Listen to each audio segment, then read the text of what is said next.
गेल्या आठवड्याभरापासून संपूर्ण महाराष्ट्रात जोरदार पाऊस पडत आहे। अनेक नदी नाले धरणे ओसंडून वाहताना दिसत आहेत। अशातच सोलापूर आणि पुणे जिल्ह्यातील शेतकऱ्यांसाठी असणारे महत्त्वाचे असे धरण उजनी धरण हे चांगलेच भरलेले आहे।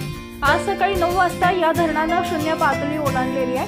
केवळ 54 दिवसात हे उजनी धरण मृत साठ्यातून जिवंत साठ्यात आलेले दिसत आहे।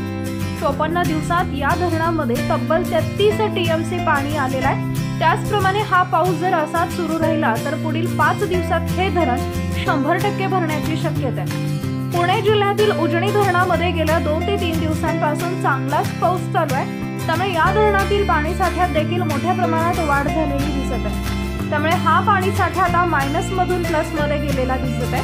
शेतकऱ्यांच्या दृष्टीने हे धरण अतिशय महत्त्वाचे आहे।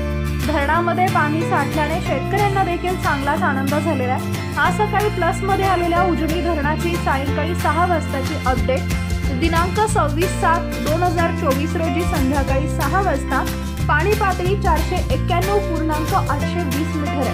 एकूण पाणी साठा 69.38 टीएमसी आहे।